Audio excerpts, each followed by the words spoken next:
읽기와 쓰기의 경계를 넘나드는 메모의 달인이 밝히는 한 번 읽어도 무조건 남는 최강의 독서 기술.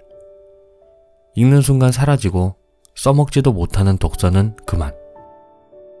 단 한 권을 읽어도 제대로 남는 메모 독서법. 기억에 오래 남는 독서. 효과를 만드는 독서. 삶을 성장시키는 독서. 안녕하세요. 꿈꾸는 책다방입니다. 오늘 소개해드릴 책은 메모 독서법입니다. 저자를 소개해드리겠습니다. 신정철. 서울대학교 응용화학부와 대학원을 졸업하고 전자회사 연구원으로 일하고 있다. 온라인 게임, 스윙 댄스, 사진, 와인 등 다양한 취미 활동을 즐기다가 최종적으로 책 읽기와 글쓰기에 정착했다. 책 읽기와 글쓰기야말로 가성비가 뛰어나고 언제 어디서나 즐길 수 있는 취미란 걸 깨달았기 때문이다. 읽기와 쓰기의 경계를 넘나들며 삶의 지평을 넓혀가는 독서 에어가로서 독서 모임 성장판과 블로그 마인드 와칭을 운영하고 있다. 2012년부터 메모 앤 노트 쓰기를 시작하여 메모에서 비롯된 메모 독서법, 독서 노트를 꾸준히 쓰고 있다. 특히 첫 번째 책 메모 습관의 힘을 출간한 이후 메모 독서의 방법을 궁금해하는 사람들을 위해 책의 밑줄을 긋는 요령부터 메모 독서의 효과, 독서 노트를 쓰는 방법, 메모 독서를 습관화하기까지 메모 독서의 모든 것을 이 한 권의 책에 담았다. 저서로는 베스트셀러, 메모 습관의 힘이 있다. 이 책을 읽고 나서 저도 메모 독서를 시작하게 되었습니다. 이 책을 알게 된 것을 정말 행운이라고 생각하고요.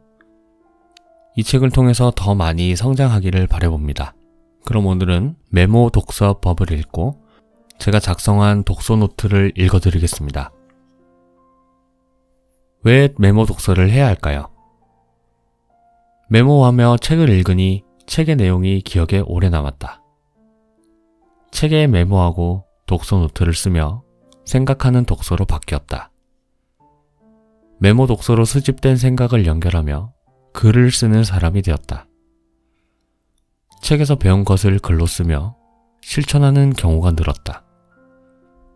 책을 읽고 실천하면서 삶에 조금씩 변화가 생겼다. 책을 많이 읽었다는 사람들은 수백 권에서 많게는 수천 권의 책을 읽었다고 합니다. 물론 많이 읽으면 좋습니다. 하지만 책을 많이 읽었다고 해도 기억이 나지 않거나 삶이 변화하지 않는 사람이 많습니다. 이 책은 그런 사람들을 위한 책입니다.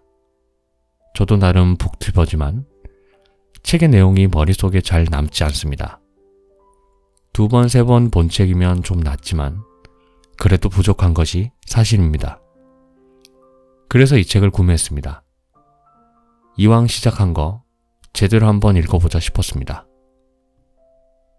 위의 내용처럼 메모 독서를 하면 더 오래 기억이 남고 더 나아가서 진정한 나만의 글을 쓰는, 즉 컨텐츠를 생산해내는 사람으로 거듭나게 됩니다. 그리고 삶이 변하게 된다고 합니다. 단순 낭독만 하거나 책의 내용만 요약해서 읽어드리니 뭔가 부족한 느낌이 많이 들었습니다. 저도 저만의 컨텐츠를 만드는 사람이 되고 싶습니다. 저의 이야기를 들려주는 사람이 되고 싶고요. 더 나은 나를 위한 메모 독서법. 앞으로 꾸준히 독서 노트를 작성하기로 했습니다. 얼마나 많이 읽었느냐보다는 어떻게 읽었느냐가 훨씬 중요하다. 더 잘 읽었다는 것은 더 천천히 읽는다는 것이다. 느리게 읽기의 저자 데이비드 미킥스. 이 책은 7장으로 구성이 되어 있는데요. 각 한 장마다 한 주씩 7주 과정으로 구성되어 있습니다. 제1장 메모 독서 준비 단계, 제2장 책에 메모하기, 제3장 독서 노트 쓰기, 제4장 독서 마인드맵 만들기, 제5장 메모 독서로 글쓰기, 제6장 메모 독서 습관 만들기, 제7장 메모 독서 경험 리뷰. 이 책을 읽어보시면서 한 주에 한 장씩 차근차근 따라가시다 보면 많은 성장을 하실 수 있을 거라 봅니다. 메모 독서법 5단계. 1단계, 책에 메모하기. 밑줄을 친다. 색을 달리하여 중요도를 분류한다. 책의 여백에 질문하고 답을 찾는다. 2단계, 독서 노트 쓰기. 중요한 문장, 기억하고 싶은 문장을 필사한다. 떠오르는 생각과 질문을 적는다. 독서 노트를 다시 읽는다. 3단계, 독서 마인드맵 작성하기. 키워드를 뽑는다. 범주화를 통해 계층형 목록을 만든다. 색상이나 기호로 강조한다. 4단계, 메모 독서로 글쓰기. 질문을 찾는다. 핵심 문장을 쓴다. 글의 설계도를 그린다. 5단계, 메모 독서 습관 만들기. 규칙적으로 읽는 습관을 들인다. 독서 모임에 참여한다. 완벽하게 쓰려고 하지 않는다. 본문에 이런 내용이 있습니다. 책 한 권을 읽기 위해 10시간 정도만 투자하면 저자가 책을 쓰기 위해 쓴 수천일의 시간을 얻을 수 있는 것이죠. 시간의 투자 이익률을 계산하면 1000배가 넘을 것입니다. 메모 독서를 하는 독자는 돈보다 중요한 시간을 더욱 쉽게 벌 수 있습니다. 메모 독서는 시간을 내버리지 않은 가장 좋은 방법입니다. 네, 책 한 권에는 저자의 통찰이 들어 있습니다.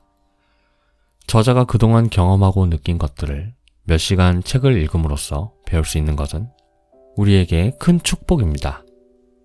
간접 경험을 통해 시행착오를 미연에 방지할 수 있고 지혜를 얻을 수 있습니다.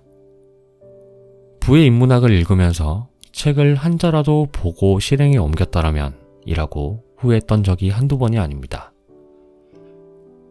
부의 인문학 22페이지에 있는 내용입니다.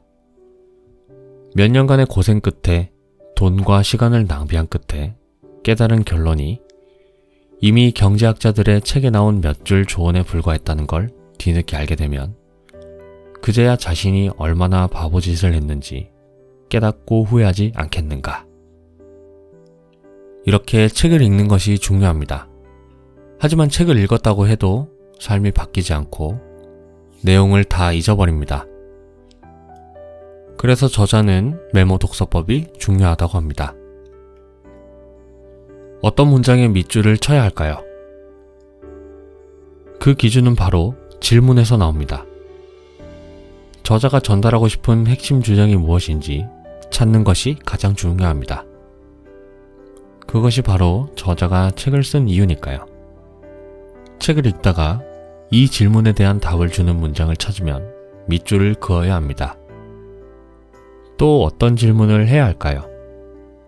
핵심 주장에 대한 근거는 무엇인지 질문해야 합니다. 저자는 이 책을 왜 썼는가? 저자가 전하고 싶은 핵심 주장은 무엇인가? 핵심 주장에 대한 근거는 무엇인가? 저자가 말하는 내용은 진실한가? 저자의 이야기 속에 숨겨진 의도는 무엇인가? 저자가 말하는 내용은 어떤 가치가 있는가? 저자가 중요하다고 강조하지 않는 것들 중에서도 나에게 도움이 되는 내용은 없는지 질문해야 합니다. 내가 가진 문제를 해결해 줄 수 있는 내용은 무엇인가? 나의 관심사와 관련된 내용이 있는가? 새롭게 얻은 지식이 있는가? 내 생각과 다르거나 나를 불편하게 만드는 내용이 있는가? 내 삶을 변화시키는 데 도움이 되는 내용이 있는가? 밑줄 칠 때는 어떻게 쳐야 할까요? 저의 경우 연한 형광펜으로 밑줄을 긋습니다. 그리고 읽을 때마다 읽는 횟수가 많아질수록 다음에 읽을 때는 진한 형광펜 손으로 밑줄을 긋습니다. 그리고 문장 중요도에 따라서 밑줄의 색깔을 다르게 하는 것도 좋은 방법이겠죠. 1단계에서는 형광펜으로 밑줄을 긋고 2단계에서는 빨간색 밑줄을 긋습니다. 3단계에서는 빨간색 밑줄과 별표를 해두는 것이 좋겠죠. 그리고 플래그에 간단히 메모해서 붙여두는 것이 좋겠습니다. 붙여두었을 때, 책을 덮었을 때 여기에 어떤 내용이 있다, 이런 식으로 쉽게 알아볼 수 있게 말이죠. 아니면 책을 접어두는 것도 한 가지 방법이 되겠습니다. 밑줄 친 문장에 대해 책 여백에 떠오르는 생각을 적는 것이 좋습니다. 그리고 핵심 키워드를 적어둡니다. 이외에도 읽어봐야 할 책, 해야 할 것들 등등 나만의 밑줄치기 방법을 만드는 것이 좋겠죠. 다시 정리하자면 밑줄을 치고 여백에 메모를 하고 포스트잇 플래그를 붙이기입니다. 포스트잇 플래그는 작은 거 말고 간단히 메모할 수 있는 약간 큰 플래그가 좋을 것 같습니다. 독서 노트는 어디에 써야 할까요? 아날로그 방식은 종이 노트가 있고요. 디지털 방식은 워드 문서나 블로그에 기록하기가 있습니다. 하이브리드 방식이 있는데요. 종이 노트에 먼저 쓴 다음 그 내용을 편집해서 블로그에 옮기는 것입니다. 독서 노트는 왜 써야 할까요?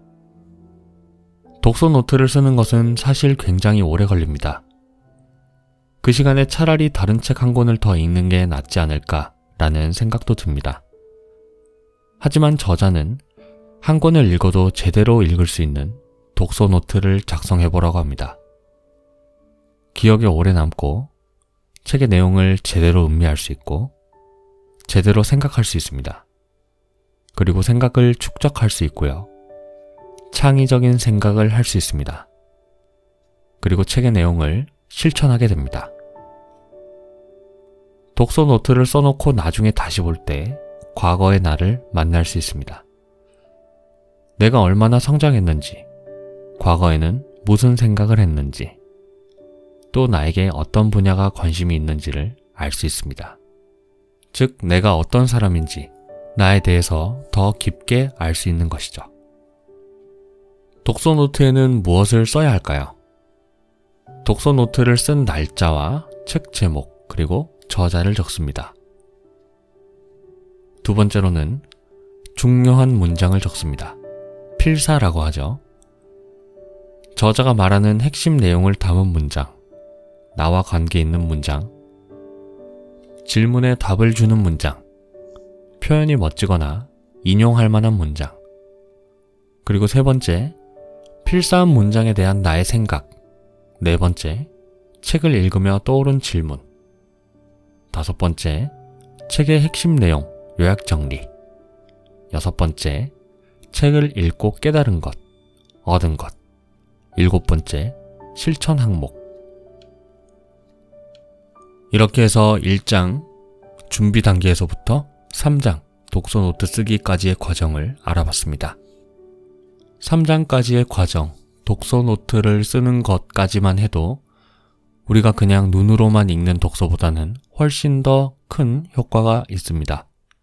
독서 노트까지 쓰기를 해보시고 더 깊게 해보시겠다 하시는 분들은 4장부터 7장까지 꼭 읽어보시고 실천해보시기 바랍니다. 이 책을 읽고 깨달은 점입니다. 저의 독서가 역시 많이 부족했다는 생각이 들었습니다.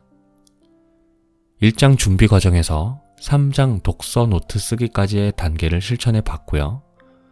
4장에서 7장까지는 차차 실행할 계획입니다. 책을 펴놓고 노트를 펴놓고 펜으로 쓰면서 읽으니 확실히 책을 읽는데 오래 걸리긴 했습니다. 하지만 확실하게 뭔가 더 생각을 하게 되고 질문을 하고 질문에 대한 답을 찾게 되었으며 저의 생각을 쓰게 되는 저 자신을 발견했습니다. 기존의 독서가 그냥 눈으로 읽고 입으로 말하는 독서였다면 지금 메모 독서법을 활용한 독서는 정말 능동적으로 제가 책과 함께 뭔가를 해결해 나가는 느낌이 들었습니다. 좋은 경험이었고 재미도 있었고 성취감도 있습니다. 앞으로 꾸준히 해서 미래의 내가 과거의 나를 보고 많이 성장했다는 느낌을 받았으면 좋겠습니다. 독서노트 작성 후에 시간을 내서 마인드맵도 작성하고 블로그도 다시 시작해야 되겠다는 생각이 들었습니다. 네, 오늘 메모 독서법을 읽고 작성해본 저의 독서노트를 읽어드렸습니다. 어떠셨나요? 여러분들도 읽는 독서가 아닌 쓰는 독서를 한번 해보셨으면 좋겠습니다. 결국 책을 읽는다는 게 내 인생을 변화시키기 위해서 하는 것이고 나를 더 발전시키기 위해서 하는 것이기 때문이죠. 저와 구독자님들 모두 함께 성장해 갔으면 좋겠고 원하시는 꿈이 있다면 책과 함께 이뤄나갔으면 좋겠습니다. 목차를 읽어드리겠습니다. 프롤로그, 기억에 오래 남는 독서, 효과를 만드는 독서, 삶을 성장시키는 독서. 이 책 활용법. 1장, 메모 독서가 남는 독서다. 분명 읽었는데 기억이 나지 않는 책. 달아나는 기억을 붙잡는 법. 메모 독서, 책과 관련하여 쓰는 모든 것. 읽는 독서에서 쓰는 독서로. 효과 없는 독서에서 생산적인 독서로. 책이 나무라면 메모 독서는 열매다. 위크 1. 메모 독서를 시작하기 전에 준비물 챙기기. 2장. 독서에 메모를 더하다. 깨끗하게 보면 깨끗하게 잊어버린다. 밑줄치기로 중요도를 분류한다. 질문하고 밑줄치고 답을 찾기. 한눈에 파악하는 단계별 밑줄치기. 생각하는 힘이 커지는 메모 독서. 기록하지 않는 독서는 희미한 기억으로 남을 뿐. 위크 2. 책에 메모하기. 3장. 독서노트로 독서력을 키운다. 메모 독서의 꽃, 독서노트. 독서노트, 어디에 쓸 것인가? 독서노트에 쓰면 좋은 7가지. 독서노트에 필사를 해야 하는 이유. 수십 권의 독서보다 한 권의 독서노트가 삶을 바꾼다. 독서노트 다시 읽기로 또 다른 나를 만난다. 원하는 삶으로 이끄는 언어의 힘. 위크 3. 독서노트 쓰기. 4장. 독서 마인드맵으로 생각을 확장하다. 평생 써먹는 인생의 무기. 마인드맵 기초 사용법.